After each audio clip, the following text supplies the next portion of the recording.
Chief of the army staff, सबका फर्ज है कि हम इस थ्रेट का नोटिस लें और जो भी हमने करना है इस मुल्क की सिक्योरिटी को सेफ गार्ड करने के लिए वो करें। सबसे बड़ा दुश्मन इस वक्त इस मुल्क का मालूम है कि वो कौन सी बैरूनी ताकतें हैं जो इस हुकूमत को बनाने में जिन्होंने अपना किरदार अदा किया, और हमें ये भी मालूम है कि हमारी अंदरूनी ताकतें वो कौन सी थी जिन्होंने इस बैरूनी ताकत की मदद की इस हुकूमत को बनाने में। तुम इस मुल्क को तबाह करने में अपना जो किरदार अदा कर रहे हो और करना चाहते हो, हम उसको नाकाम बना देंगे। इन्होंने इस मुल्क का नाजायज इक़्तिदार संभाला हुआ है। ये मेरी समझ में तीसरी जंग होगी इस मुल्क की बका के लिए। अस्सलाम वालेकुम नाज़रीन कराम, आपको मुकम्मल वीडियो दिखाते हैं। वही हुआ जिसका डर था, आज साबिक आर्मी ऑफिसर ने पूरे मुल्क को हिला कर रख दिया और वो कुछ हक़ाइक़ पूरी कौम के सामने रख दिए कि सारी कौम हैरान रहेगी। इन ऑफिसर की प्रेस कॉन्फ्रेंस किसी भी चैनल ने नहीं दिखाई क्योंकि उनके पर जलते थे। इतनी सख्त किस्म की प्रेस कॉन्फ्रेंस मेरे ख्याल से तारीख़ में आपने कभी नहीं देखी और ना ही सुनी होगी। आप वीडियो देखिए, फिर इस पर डिटेल में बात करते हैं। मैंने 1947 में फ़ौज ज्वाइन करने का फ़ैसला किया और हमें ये खुशी है कि हम पाकिस्तान मिलिट्री एकेडमी के पहले लॉन्ग कोर्स जिनको कि एकेडमी का और इस फ़ौज का पायनियर तस्वर किया जाता है, हम उनमें से थे। हमने 65 वॉर में भी हिस्सा लिया, 71 वॉर में भी हिस्सा लिया। मैं ज़्यादा और तफसील में नहीं जाना चाहता हूँ। ये मेरी समझ में तीसरी जंग होगी इस मुल्क की बका के लिए, और इस जंग में जो हमारे दुश्मन हैं उनको मैं क्लियरली आइडेंटिफाई करना चाहता हूँ।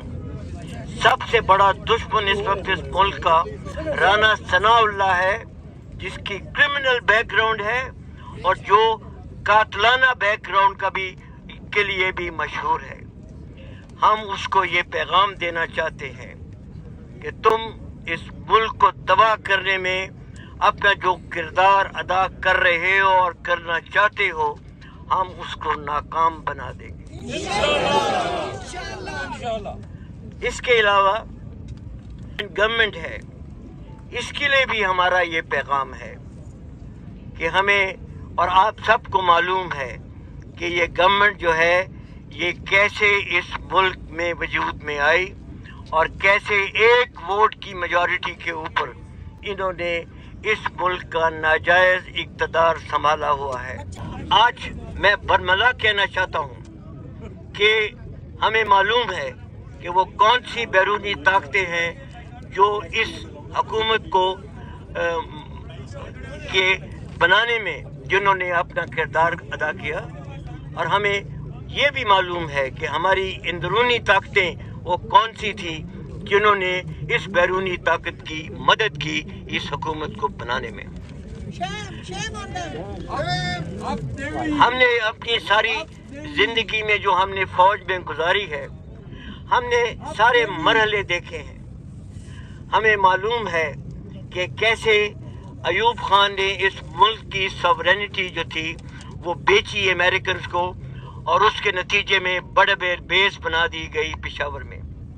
हमें मालूम है कि उस दिन से आज तक हमने जो इस मुल्क जो है ये मुल्क ये अमेरिकन हेजमनी के अंदर जो है ये एग्जिस्ट करता रहा। बट हम समझते हैं कि वक्त अभी आ गया है कि जब इस मुल्क को फैसला करना है कि हमने अमेरिकन हेजमनी के अंदर रहना है या कि एक बाइज्जत कौम और बाइज्जत मुल्क के तौर पे इस दुनिया में अपनी पोजीशन कायम करनी है। हमारी कोई इंटेंशन नहीं है कि हम अमेरिका के साथ कोई कन्फ्रंटेशन करें। अमेरिका के साथ हम दोस्ती के ताल्लुकात जो पहले थे वो कायम रखना चाहते हैं, मगर अमेरिका को इस चीज़ का लिहाज करना पड़ेगा कि पाकिस्तान की जो अंदरूनी जो खुद मुख्तारी है उसको हम किसी सूरत में कॉम्प्रोमाइज़ नहीं होने देंगे।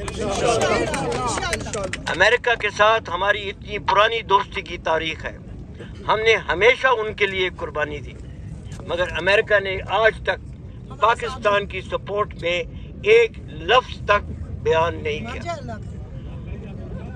अमेरिका के साथ हमारे ताल्लुकात जो थे वो हमारी मजबूरी थी उस वक्त, बिकॉज अमेरिका उस वक्त एक यूनिपोलर वर्ल्ड थी। आज हालात मुकम्मल तौर पे तब्दील हो गए हैं। इन सब चीज़ों में जो हो रहा है उसमें जो चीज़ सबसे ज़्यादा अफसोसनाक है वो ये है कि हमारे मुल्क के अंदरूनी जो हैं ऐसे अंदरूनी ऐसे लोग हैं जो कि इन सारी कोशिशों को सपोर्ट कर रहे हैं। मैं इस वक्त नाम तो नहीं लेना चाहता हूँ, मगर आप खुद समझ जाएंगे।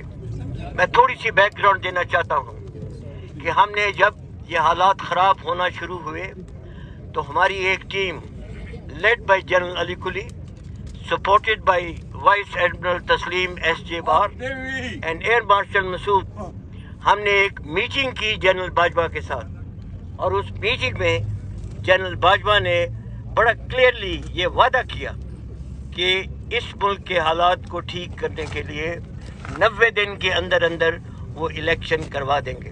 दूसरी चीज़ जो है कि जो अमेरिकन थ्रेट है पाकिस्तान को, वो कोई ढुकी छुपी चीज़ नहीं है। हमने अमेरिका की सारी पुरानी जो हैं रिपोर्ट्स वो पड़ी हुई हैं। ये हमारी डिमांड है कि पाकिस्तान की arm forces, particularly the army chief, should take cognizance of this threat। इसके लिए जो हमारी दूसरी जो सबसे बड़ी डिमांड है वो ये है कि ये जो लेटर आया है हमारे एम्बेसडर से, कई बार लोगों ने मुतालबा किया है कि इसकी एक जुडिशल कमीशन बिठाई जाए ताकि वो सारे इस लेटर की जो है वो तफसील पे गौर करें और ये फैसला करें कि ये लेटर जो है ये पाकिस्तान के लिए थ्रेट है या नहीं है। और अगर ये थ्रेट है तो ये हमारा सबका फ़र्ज़ है, हमारा एज एक्स सर्विसमैन, आर्मी का, आर्म फोर्सेस इंस्टीट्यूशन का as arm forces institutes and chief of the army staff, सबका फ़र्ज़ है कि हम इस थ्रेट का नोटिस लें और जो भी हमने करना है इस मुल्क की सिक्योरिटी को सेफ गार्ड करने के लिए वो करें। नाज़रीन इकराम, आपने वीडियो देखी साबिक आर्मी ऑफिसर्स की इंतहाई अहम किस्म की प्रेस कॉन्फ्रेंस, तमाम तर हक़ाइक़ पूरी कौम के सामने ला कर रख दिए और वाज़ेह तौर पर बता दिया कि इस मुल्क को अगर बचाना है तो मुल्क के अंदर साफ़ और शफाफ किस्म के न सिर्फ इंतखाबात होने चाहिए बल्कि अवाम की उमंगों के मुताबिक जिसको अवाम चाहती है उसको हुकूमत में बिठाना चाहिए। ज़ोर ज़बरदस्ती की हुकूमत नहीं चला करती। खुदारा इस मुल्क के बारे में कुछ सोचें ताकि इस मुल्क के लिए कुछ किया जा सके।